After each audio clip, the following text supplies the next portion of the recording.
नमस्कार दोस्तों, doctor CV Maurya आज आप लोगों के सामने दो उपाय ऐसे बताएंगे जिस उपाय को अपना करके दमा, अस्थमा, टीबी जैसी बीमारी को आप जड़ से ठीक कर सकते हैं। लेकिन उसके पहले अब जान लीजिए दोस्तों, ये दमा, अस्थमा, टीबी होती क्यों है, इसके कारण क्या है। यानी कोई मर्ज के जब आप कारण को हटा देंगे तभी निवारण आसान होता है, तभी अस्थायी इलाज हो पाता है। तो पहले कारण जान लीजिए दोस्तों। कारण को जानने के लिए आपको अपने शरीर के बारे में कुछ जानना होगा कि हमारा शरीर कैसे बना है। हमारा शरीर दोस्तों 5 तत्वों से और हमारे शरीर में 3 दोष पाए जाते हैं। 5 तत्व और ये 3 दोष आपस में एक दूसरे के पूरक है, संबंध है। अगर हमारे शरीर में पांचों तत्वों में से किसी तत्व की कमी होती तो भी हमारे शरीर में बीमारियां होती हैं। और हमारे शरीर के 3 दोष वात, पित्त, कफ, ये 3 दोष अगर गड़बड़ हो गए तो भी हमारे शरीर में बीमारियां होती। अगर आपके शरीर का वात दोष गड़बड़ हो गया तो आपके शरीर में 80 प्रकार की बीमारी यानी कि 80% बीमारियां इसी से होती हैं। और आपका पित्त दोष गड़बड़ हो गया तो आपके शरीर में 15 से 20% बीमारियां होती हैं पित्त से संबंधित। और उसके बाद जब आपके शरीर का कफ दोष गड़बड़ हो गया तो आपके शरीर में 5 से 10% बीमारियां होती हैं कफ दोष से संबंधित। तो कफ दोष से संबंधित दमा, अस्थमा, टीबी रिलेटिव है। तो आप अपने दोस्तों दमा, अस्थमा को ठीक करना चाहते हैं तो आप कफ दोष को सबसे पहले ठीक कर दीजिए। आपका कफ दोष ठीक हो गया तो आपके शरीर की सारी बीमारियां ठीक हो गई।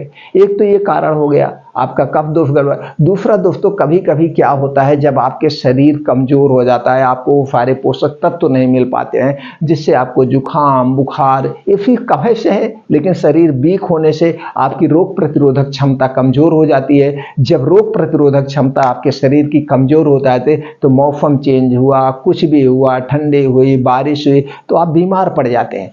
तो इसलिए ऐसे पोषक तत्वों को शामिल करिए कि आपको सारे पोषक तत्व मिलते रहे। ऐसे डाइट आप लेना है, आपका शरीर कमजोर ही ना हो, इसे आपको अपनाना है। और कभी कभी क्या होता है जब आप धूप से आ रहे हैं, बहुत तगड़ी मेहनत कर रहे हैं, कड़ी मेहनत कर रहे हैं और आप घर पे पहुंचे हैं, आपका शरीर हीट है और पूरा गर्मी से भीगे हुए हैं, तुरंत आप पानी पी लेते हैं तो आप मित्रों जानते हैं आपके शरीर का तापमान 35 डिग्री सेल्सियस होता है। शरीर का तापमान 37 डिग्री, ऊपर से जब आप ठंडी चीजें पीते तो आपके शरीर का कोई ना कोई अंदर का पार्ट डिस्टर्ब हो जाता है। इसे समझते हैं एक एग्जाम्पल के माध्यम से। एक लोहा गर्म कर दीजिए और उस लोहे पर आप ठंडा पानी डाल दीजिए तो क्या एक छन की आवाज आती है। और जब वो ठंडा हो जाए लोहा, फिर उस पर अपनी अंगुली रगड़िए, देखिए उसके कुछ पदार्थ आपके अंगुली में लग जाएंगे। उसी तरह से जब हम ठंडा पानी पीते हमारा शरीर हीट रहता है तो जैसे पानी जाता है तो वहां भी छन की आवाज आती है, लेकिन उस आवाज को हम अवॉइड कर रहे हैं, उस आवाज को हम नहीं सुन रहे हैं, जिससे हमारा शरीर बीमार हो जाता है, तो डिस्टर्ब हो जाता है। और जैसे ही पानी जाता है तो हमारा शरीर क्या करता है, उस पानी को ऐसे ठंडा रहने देगा, नहीं रहने देगा, उस पानी को अपने टेम्परेचर में करेगा, यानी कि उसको गर्म करेगा। जब उस पानी को अपने टेम्परेचर में लाएगा तो हमारे शरीर की एक्स्ट्रा एनर्जी खर्च होती है। और आज हमारे समाज में ऐसे है, सुबह से लेकर शाम तक आदमी ठंडी चीजें ज्यादा खा रहा है, ठंडी से ठंडे, यानी कुछ लोग तो ऐसे खाते हैं पानी को ठंडा, कोल्ड ड्रिंक्स पीते हैं या पानी पीते फ्रिज में रख के इतना ठंडा कर लेते वो बर्फ सा बन जाता है और उनको पीने में अच्छा लगता है। लेकिन ये नहीं जानते दोस्तों, हमारे शरीर का तापमान जब 35 डिग्री सेल्सियस है, हम जब ठंडा चीजें पी रहे हैं तो हम शरीर को बीमार बना रहे हैं।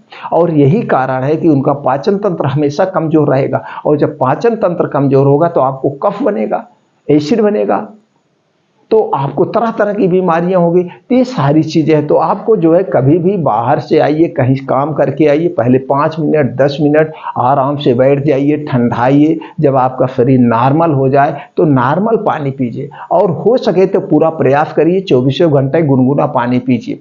हाँ, कोई बीमारी, कोई कारण है जिसकी वजह से आपका इलाज चल रहा है, उसमें आपको ठंडी चीजें बताई जा रही तो बातें अलग हो गई। नहीं तो हमें नॉर्मली तौर पे अपने शरीर के टेम्परेचर के हिसाब से पानी पीना चाहिए, तो हमारा वात, पित्त, कफ तीनों दोष बैलेंस में रहेगा।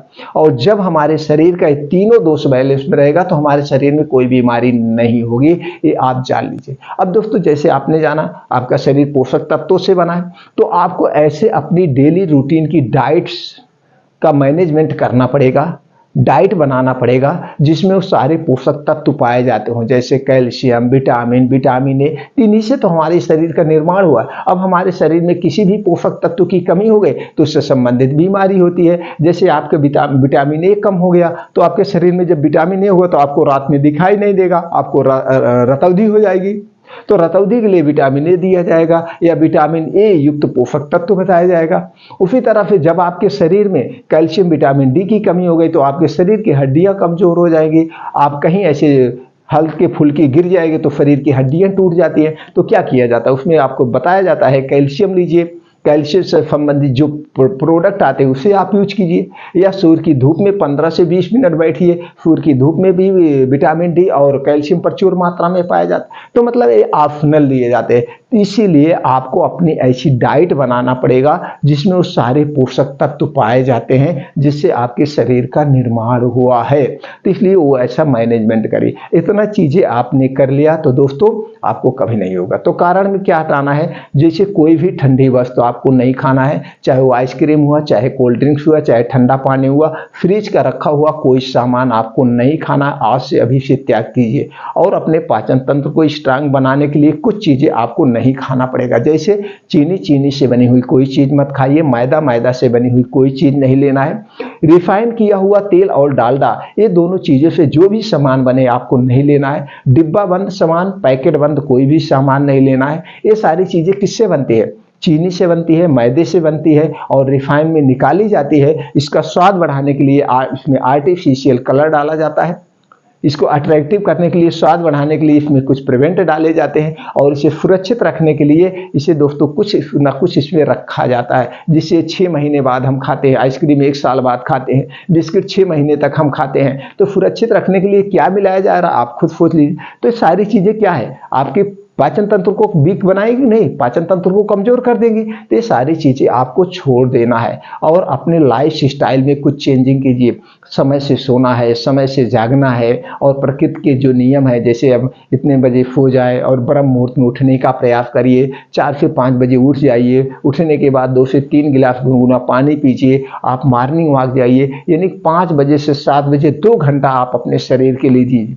अब इस 2 घंटे में मॉर्निंग वॉक करिए, योगा प्राणायाम मेडिटेशन करिए। इतना काम आपने कर लिया तो दोस्तों आपका शरीर निरोगी हो जाएगा। तो अब आप ये कारण, और जैसे हमने बताया जब आप धूप से आए तो आपने पानी पी लिया, ये सारी चीज़ें आप कारण हटा दीजिए। अगर ये कारण हटा देंगे तो आपकी आधी बीमारी वैसे ठीक हो जाएगी।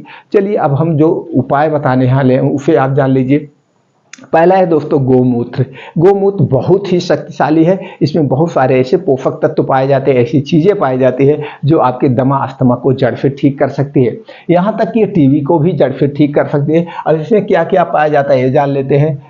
इसमें है nitrogen, sulphur, sodium, magnesium, calcium, vitamin A, vitamin B, C, D, E जैसे और छोटे मोटे बहुत सारे तत्व पाए जाते हैं। दूसरा है दोस्तों सिनोमन यानी दालचीनी। इसमें क्या पाया जाता है, amino acid, antioxidant, iron, calcium, vitamin ए, copper, potassium, vitamin B6, anti fungal जैसे तत्व पाए जाते हैं। अगली चीज़ है दोस्तों हनी, जिसे हम साथ कहते हैं। इसमें क्या पाया जाता है, carbohydrate, vitamin B6, vitamin C, amino acid, antioxidant and फैक्टोज जैसे तत्व पाए जाते हैं। ये 3 चीज़ें हैं। 3 चीज़ों को कैसे लेना है इसको बताते हैं। पहले लेना है रोज सुबह आपको गोमूत्र यानी गाय का मूत्र। एक गाँव से गाय का चाहिए, काली गाय, देसी काली गाय, साहिवाल और हरियाणा नहीं, देसी काली गाय का।